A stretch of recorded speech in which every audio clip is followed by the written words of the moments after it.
everyone. My name is Tanis McRae, and you're listening to Talking to Tanis, Evolve on Purpose on Transformation Talk Radio.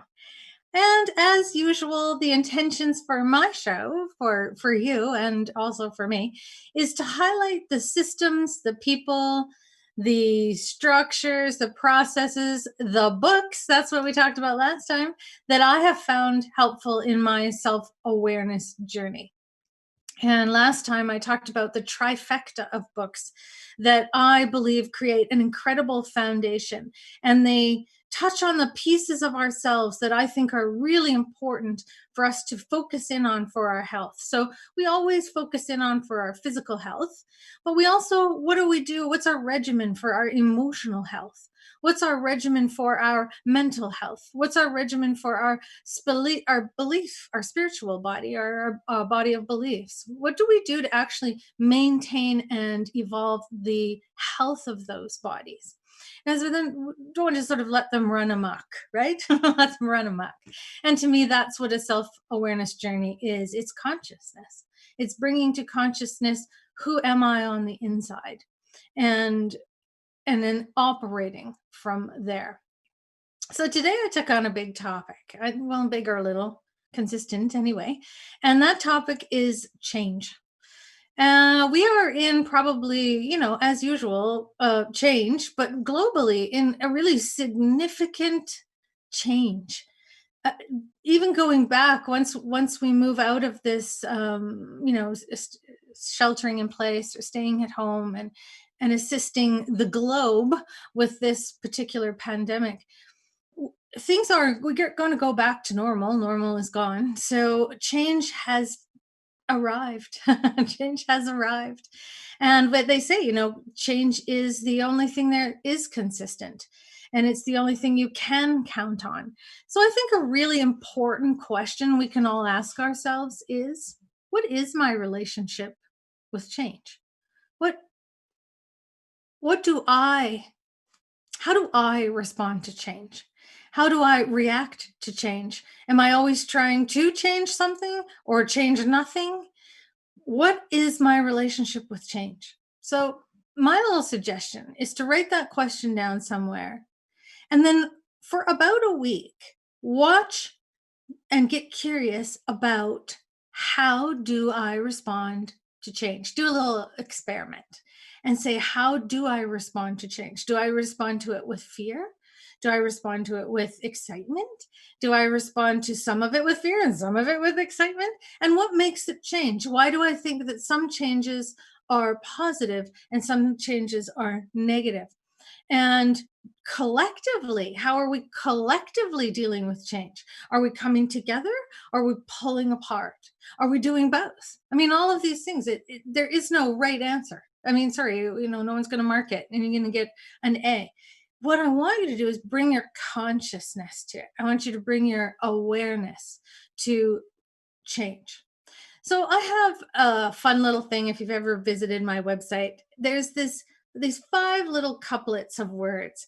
And I really believe these 5 little couplets of words actually indicate really perfectly how we move through a healing, or we move through into awareness. We go to awakening our awareness. So that's the first thing. It just comes into, oh, I have a relationship with change. There you go. That's the awakening of the awareness. The next piece is create change. So is what I just realized about myself still relevant? Is it still serving me? Am I still experiencing success from that awareness that has come to my attention? If it is, honest, awesome, keep going. But if it isn't, create some change around it. And that's the part where you're actually doing it on purpose. Just like, okay, I don't want to operate like this anymore. I'm going to create change. But first, you have to be aware of what your relationship with it is and relationship with change and how to move yourself through. So really understanding your relationship with change is the first step. The next one is to transform trauma. So we've all experienced trauma. Our body is a human body. It has a physical trauma, emotional trauma, mental trauma, and spiritual trauma. So what we want to do is, we can't get rid of energy. Energy is like the smell of cookies baking. You can't tell the smell of cookies baking. Don't go into the living room. You can't do that. That's not how energy works. Energy can't be applied to physical law. So the same with transforming. We can't just get rid of the trauma. You experienced it, but you can transform it. You can change, again, your relationship with it. So now all of a sudden, something that used to completely cripple you, you maybe can create some room and some space around and give yourself some opportunity to transform pieces of it and allow yourself to move into who am I now in relationship to my trauma, and who do I want to be, and then start to change that. Here we are with the word change again. So we're going to transform trauma. That's an important piece. The next piece is embrace experiences. This is my favorite. I always say that, that my life is actually going to bring me what I need. My life is going to bring me the awareness I need, the change I need, the transformation I need. So, what if I really start looking at my experiences as opportunities to decide who I want to be? What if I do that? All of a sudden, I'm not a victim of my experiences. Like, do you know how powerful that is? Not being the victim of your experience, but actually being a participant of your experience.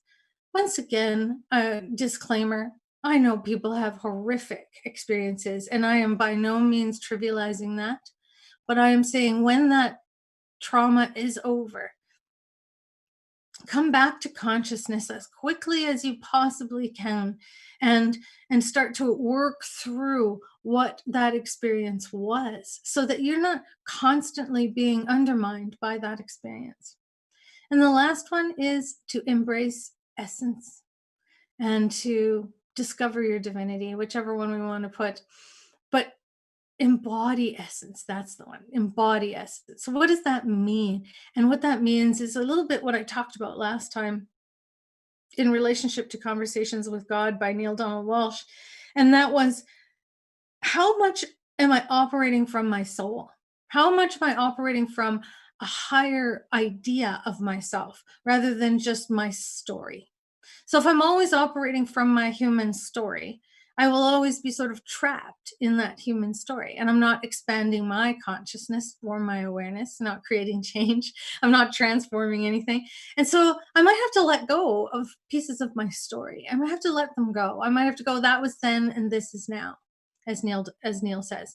So this is really the sort of elements of how to have a different relationship with change, and because these things all start to create a comfort of operating from inside out. I have a story. I always have a story. So when I was a teenager, my mom loves to tell the story. It's maybe perhaps a little bit not so fun for me, but I had this old bed. I love my bed. I still love my happy place is in bed with a book and a nice warm comforter. And this bed was, of course, giving me a backache. It was old. It was starting to just not be a good bed. It was losing its elasticity, is losing its balance, is losing everything. So my mom says, that's it. No more backache. We're getting rid of your bed. And I must have cried for a week. I so missed the comfort of my bed. And it was change. And here I was a teenager. There's lots of changes going on. Let's be real. All changes in all sorts of parts of you.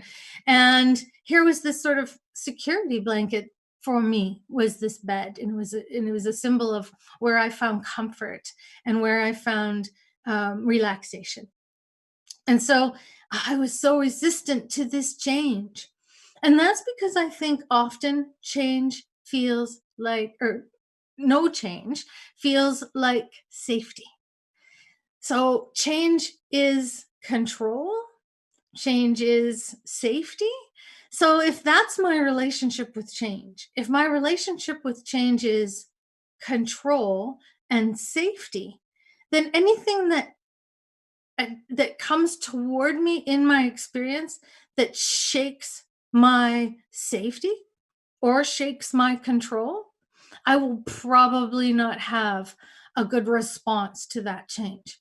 I will probably have a reaction to that change. I will resist that change. So, if your relationship with change is based largely in control, or it's based largely in safety, you're probably going to have a less healthy relationship with the changes that are happening. They're much more resistance going to. You're going to experience a lot more resistance, both internally and then naturally externally, because we're in the same experience here. We're in our internal experience and our external experience. So you're probably going to have a lot of resistance here. So if this is aligning with how you feel about change, yay, this is juicy. You grab onto this one. Does change represent loss of control or loss of safety? If that's a yes, good one. Well, let's sit down and talk about that. Change doesn't feel safe. Change does not feel like I'm in control of my own life. I feel like the external world is making me change. And I think a lot of people could be there right now, that external world is making you change. Oh, that's a hard one. That's a hard one. There's so much resistance in that one. And when you go into resistance, the body doesn't feel relaxed. It doesn't feel healthy. It becomes dis-ease. And so if this was a yes for you, really let yourself sit with this one. Really let yourself say, well, what parts of my experience, what part of the change do I want to retain and control? And I hope that the answer to that one, of course, will be how I respond to it, because that's how it's going to be. That's the only thing you have any sort of control over, and that is how will I respond? Who do I want to be? So this is our first sort of foray into change. When I come back, I'll be expounding a little bit more on other ways we have relationships with change, and then things that I have found or have come to my awareness around it. So thank you so much for tuning in on Talking to Tanis. I'll be right back.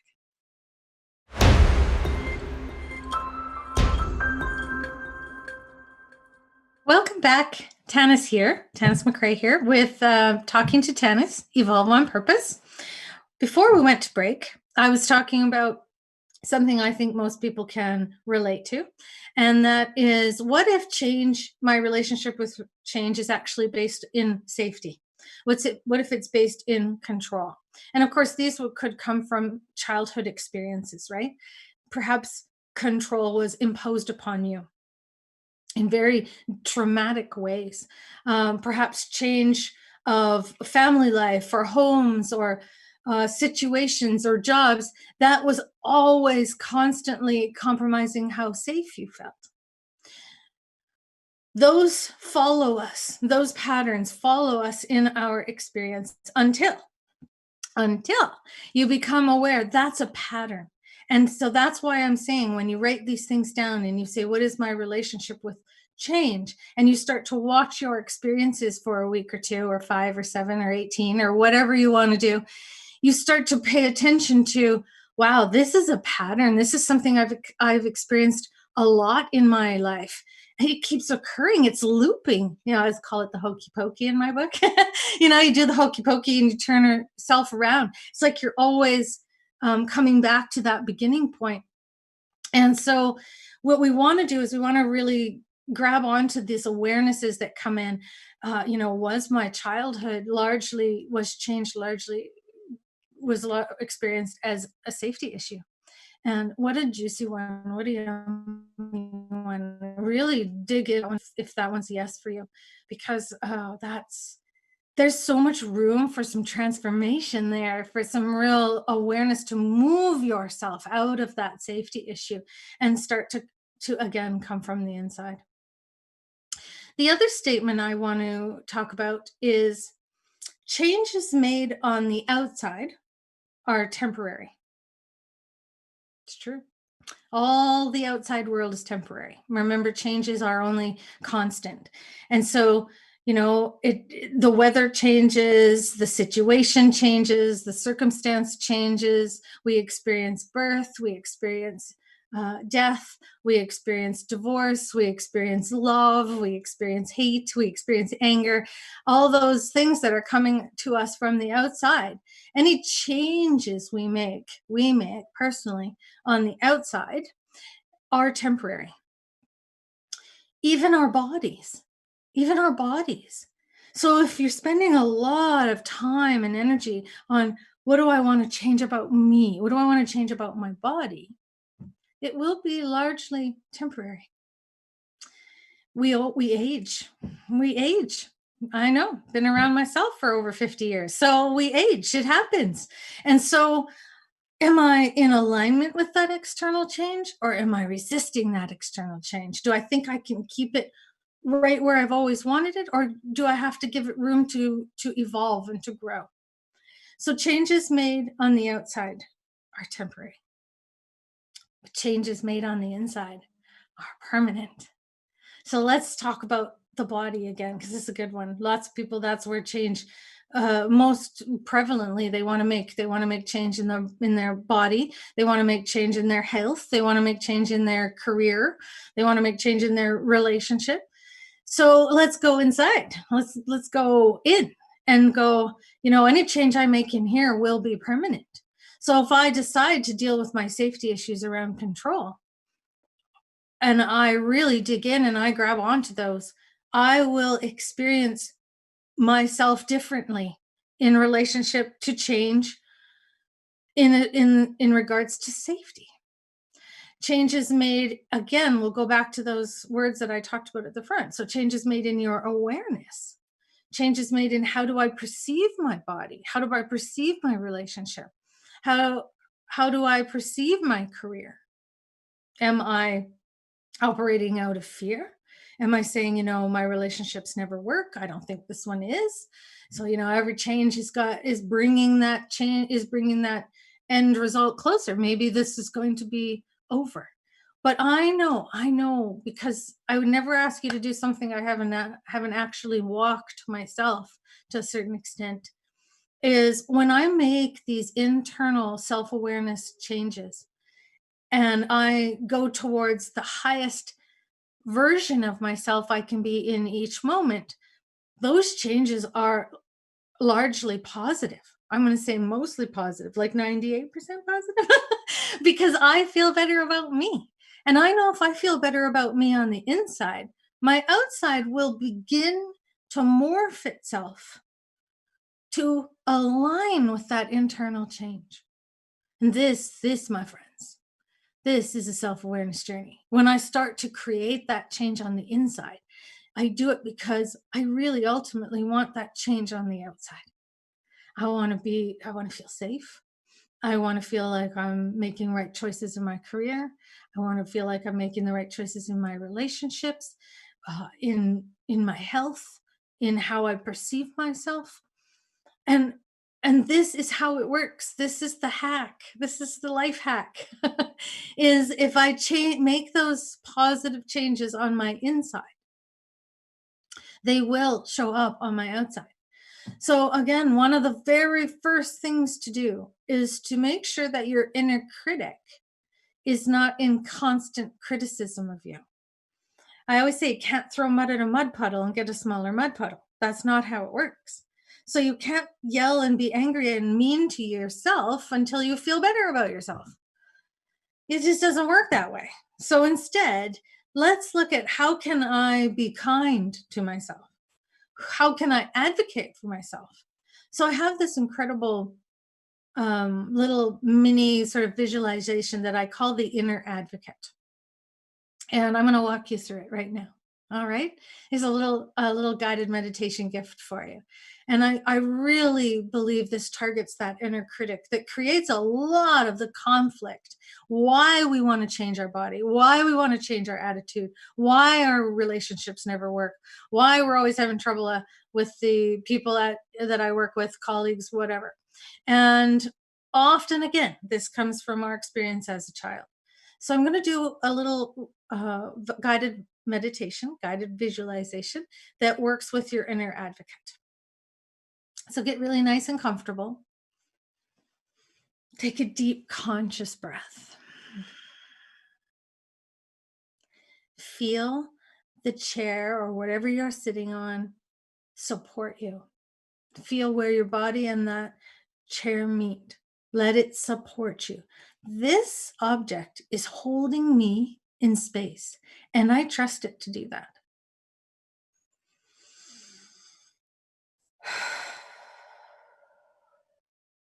if you're able, close your eyes. I want you to go back to a memory where somebody was hurting your feelings, somebody was yelling at you, being verbally abusive, even physically abusive. If you want to go there, go for it. This is your memory. You can do whatever you want. But I want you to go someplace where you feel you are in the energy of the victim. Somebody is actually coming at you. All right. And I want it to be before today.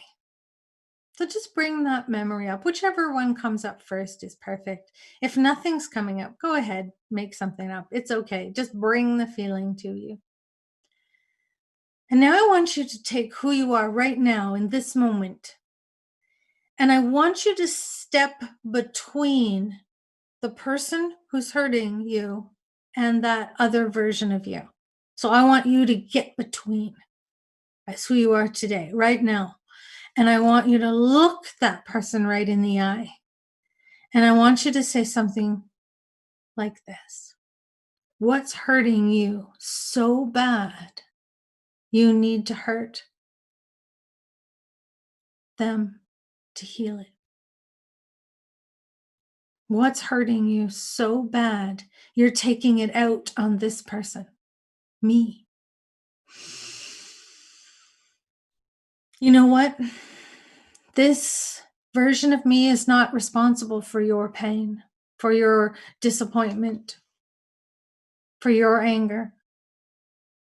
They're no longer going to take it into themselves. I'm not going to let you. I'm going to stand between you and that version of me. And if you want to get to me again in that memory, you're going to have to go through me, and you're not going to go through me. I'm going to advocate for this part of who I am. I'm not going to let you decide who I am in this experience. I want you to take whatever's making you so angry, and I want you to go away, and I want you to deal with it because it's yours. I'll take responsibility for my part, but that's my job. You don't have anything to do with it. And then I want you to stand there, solid as a rock, and watch them walk away. Just watch them walk away. Beautiful. Thank you for standing up for yourself. Thank you for advocating for you. You don't have to get mad. You just have to get certain. You just have to get absolutely calm and certain. I will not be the recipient of your pain. Nice deep breath. Feel the chair under you. Feel the breath coming in and out of your body. Understand that from now on, you have an inner advocate. You have somebody who's going to stand up for you. You're not going to let your own mind criticize you and criticize you until you don't feel good about you.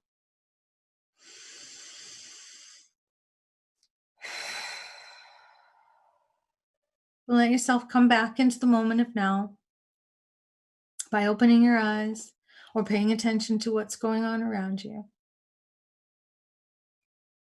And understand that this beautiful little visualization is a tool for you to make those changes that you need for you on, so that you start experiencing thrive and happiness and joy on the outside, because you're going to advocate for you, even from the chatter and the dysfunction of your own mind. You're going to be like, nope, I'm not going to criticize myself. It gets me nowhere.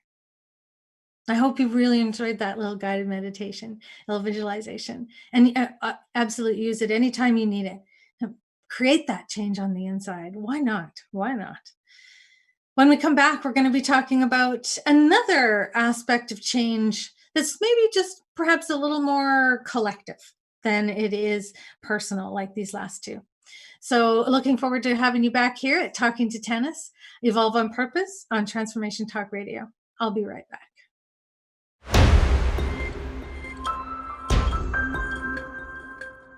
Hello, welcome back to talking to Tanis with me, Tanis McRae, on Transformation Talk Radio. And today we took on a big topic. I took on a big topic, and that topic is change.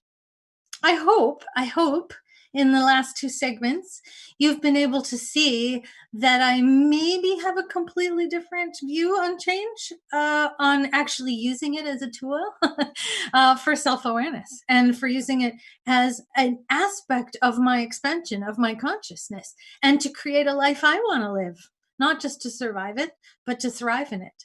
And so, I hope that little guided visualization and some understandings about change made on the outside is temporary and change made on the inside is permanent. Like, yes, that's exciting for me.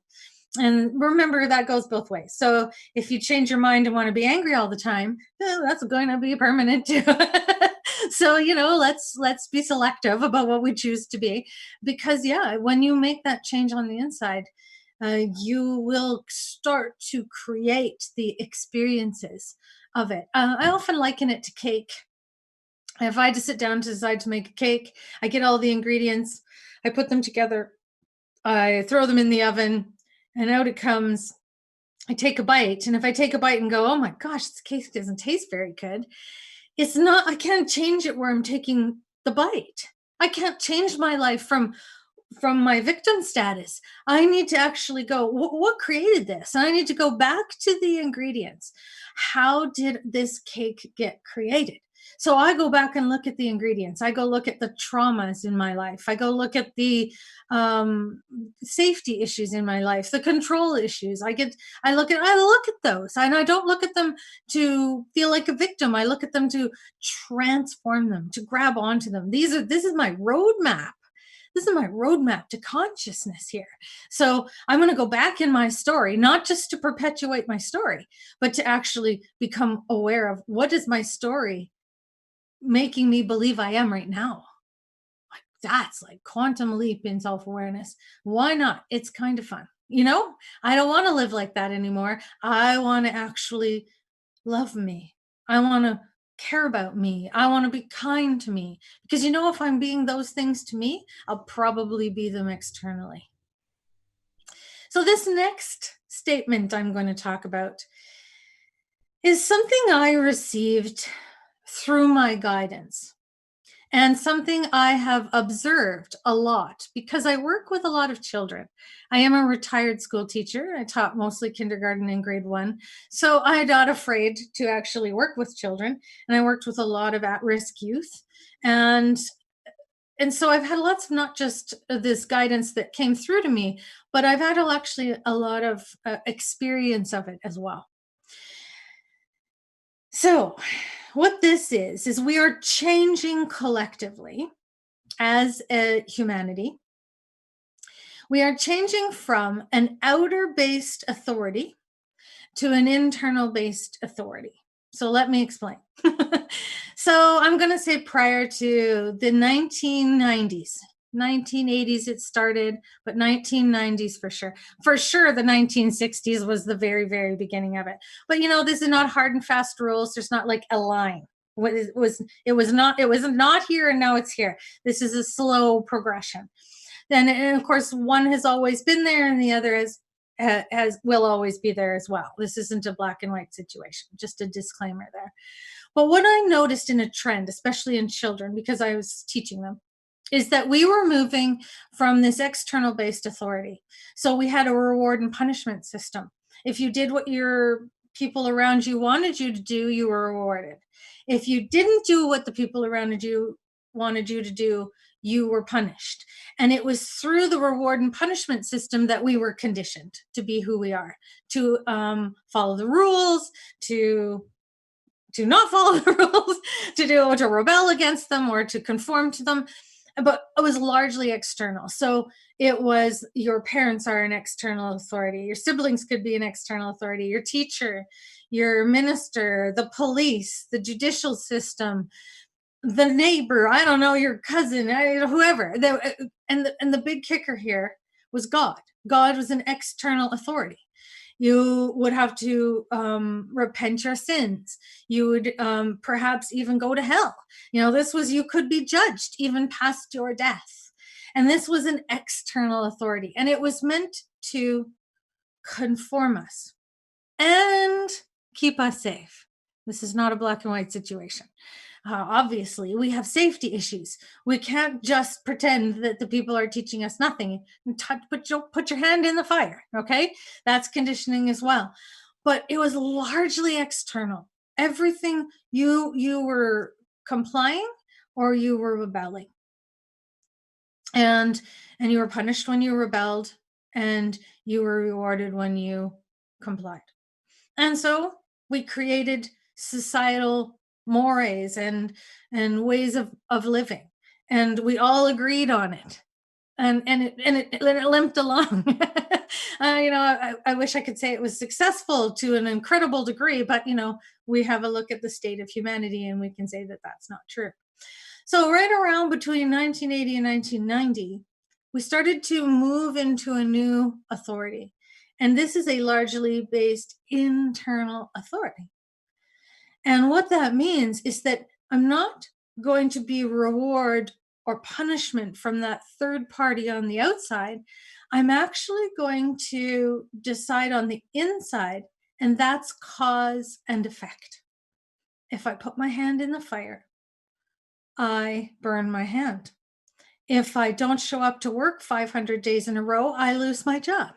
So it's not a punishment, it's cause and effect. If I hit my brother hits me back. It's a cause and effect. It's not the third party coming in going, don't hit your brother. Now I have to punish you. So now the parent who had nothing to do with the altercation is having to mete out punishments. When in reality, it's about sitting down and going, why did you hit your brother? What do you think your consequence would be? How do you feel about yourself when you hit your brother? See, because this is all around the moral compass. This is all around creating an internal moral compass. So I don't hit my brother because if I hit my brother, I don't feel good about me as a moral compass. Or maybe I hit my brother back and then I feel better. It can go right down to something that simple. And what I noticed with my students and with the kids growing up, and I have a couple of them, they were born in the 90s, that they operated more cleanly, more truly to who they were and are when they were coming from cause and effect. So when they were teenagers, I would say to them, you know, whatever time you go to bed is what time you go. But you are going to get up and go to school tomorrow. That's exactly what you're going to be doing. Do you want to do that rested or do you want to do that tired? So you start to create this internal system of the two most important skills you need as a human being. Two. How do I make a decision? How do I solve a problem? And cause and effect are really great ways to start to build that knowing. How do I solve this problem? How do I make a decision? And so you start to, if I do this, this is the result. And it's not based on whether you get caught or not, or whether you're rebelling, or whether you're complying. You're building a repertoire of how do I interact with my own life? How do I interact with my own life? And this is the difference between that external authority and that internal authority. So we're literally taking that essence, which some people call God, from being out here to being in here.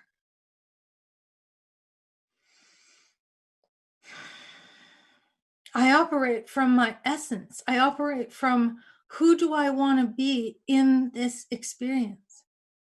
And how can I love me? And how can I approve of me? And how can I accept me? And so when you start pulling that change, that authority into here, this is a big collective change. This is a big collective change. And the more that we start to see our youth as people who are moving from that outer authority to that inner authority, the more we start to understand them, more we start to understand where they're coming from. These are children who have literally their whole lives been told that the earth is dying, that the animals are going extinct, the water is polluted, the air is polluted. Like, why are you, what? Oh, the outer authority didn't work. Nobody was looking after things. So how about I want to go and start, I want to, how can I live with me? How can I live with me? And I'm not rebelling against some external thing telling me what to do. How about I want to be the chooser of my experience? I want to succeed. I want to do well, but I want to do it from in here, not to please you, but to please me. It's a game changer. That's a big change. It's a game changer. And you don't have to believe me. You honest to God do not have to believe me.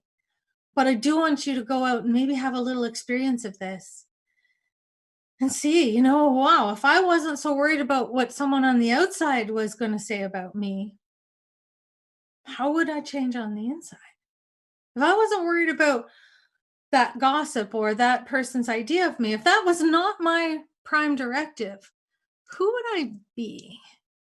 Who would I be if that was not my prime directive? This is a juicy one. It's another really, really good one. And so this collective change is here for us, from that outer authority to the inner authority. Now I'm going to leave you with that thought. And I'll be right back right here on Talking to Tanis, Evolve on Purpose, Transformation Talk Radio.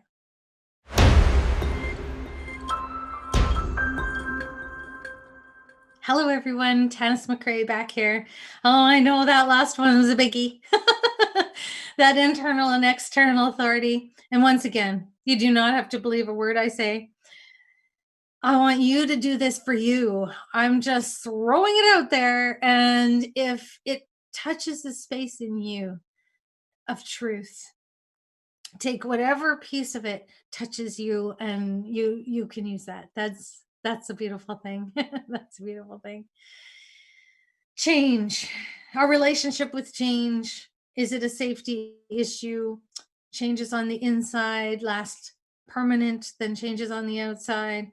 And then we are moving from that external based authority to that internal based authority. So, what I'm actually saying through all of this is change is creation in action. Change is manifestation in action. If everything was the same, we'd still be wandering around grunting with a club. We wouldn't create any higher being. We wouldn't create any higher knowing, any more technology. Change is creation in action. That's what it is. That's the simplest way I can explain why we want to have a healthy relationship with change, because it is intimately, ultimately linked to creation. What am I creating in my life? What am I manifesting in my life? We're only aware of about 10% of what we're creating, maybe more.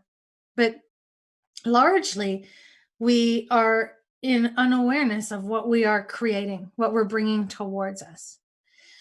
And so, what if we became aware of all of these things and we embraced change as creation in action? What if that's the relationship we had with change? Change is creation. And I talked about in the last show the 3 elements of creation: thought, word, deed. Again, from Neil Donald Walsh. Thought, word, deed. So imagine that with a thought, you created something right away. Like you had the thought and you created it. Okay. Ice cream cone. Boom. Ice cream cone right there. What about the other 7 billion people on the planet? They're thinking, oh no, a car accident, right? Like, thank goodness we have this sort of safety gauge here where we aren't immediately creating the thought we're having, the words we're saying. Thank goodness, right? That we have some time. There's a bit of time in creation. And so that's the beauty of change. When we start to grab onto it, we start to give ourselves some more time. We start to give ourselves more awareness. We start to give ourselves more direction. And if our thoughts become more specific and our words become more thoughtful or creative, then all of a sudden change starts to respond to that.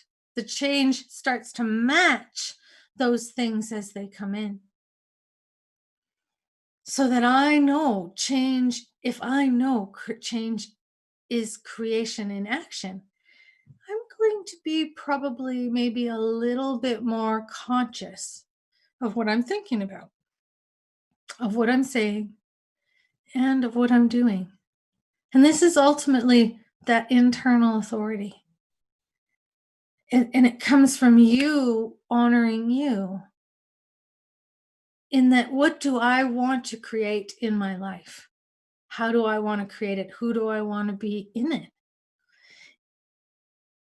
Would you begin to trust change? Would you begin to trust the change? Do we trust the change we're in right now? Do you trust the new generation with the health and well-being of our planet? Do you trust you with the health and well-being of our planet? If we know change is creation, would we begin to trust? Would we begin to trust it, know it, love it, understand it? And then would we use it? Would we look out into the world and say, this world is changing? And rather than grip the past so tightly, I don't want anything to change, we could loosen our grip, take a breath, and say, my relationship with change is trust. And as long as that change is for the good of the whole, good for me, good for my family, good for the whole, it's probably for the good of all. And I don't know that we've had a time in history more dedicated to that than this COVID-19 situation we're in right now. We all stayed home for the other and ourselves. We all stayed home for the other, to flatten the curve, to protect our elders, to protect anyone who's got a compromised immune system, because we were healthy. And we went home. We went home from work and we spent time with our families and our dog. And some of us got sad, and some of us got happy, and some of us got bored, and some of us got anxious. And we reached out and somebody was there. We're still doing this. We're still talking here. What a beautiful creation. Big change. Big change. Who would you like to be after this? What changes would you like to make on the inside? Will you trust it? That's what this is all about. Will you trust it? Thank you for listening today.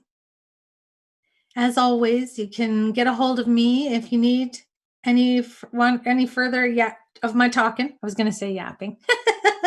Talking. You want a mentor program? I do custom mentor programs, which means that you decide what you need for your mentor program, and we build it around your needs, not mine. I also do one-on-one sessions if you just want to dig in and grab onto one of those transform traumas to create change. We can do that in a session. And I also do workshops. They will be starting again in the fall. I have a workshop called Trust or Sensitivity is a Superpower. That's all about empaths and taking on other people's stuff, not taking it on. And the next one's Trust Your Intuition, and that's all about talking to that higher self and clearing out that field. And the last one, which I'm just about finished right now with my last group, is called Walking Through Shadow. And that's all about being vulnerable and being in fear without being afraid. And all of them, of course, have to do with changing who you are from the inside out, of course. And I also have a book, Talking to Myself, and it too will assist you on your self awareness journey. I want to thank you all so much for tuning in and and entertaining the thoughts I brought forward and just listening, just having fun, playing in the energy with me. I am loving this conversation with you. So thank you again. Let me know you're out there on Facebook, email, whatever, Transformation Talk Radio. Remember, I have something very important for you to take forward. If you don't decide who you are in the experience will decide who you are every single time. So be the decider. Thank you again. This was Talking to Tanis, Evolve on Purpose on Transformation Talk Radio.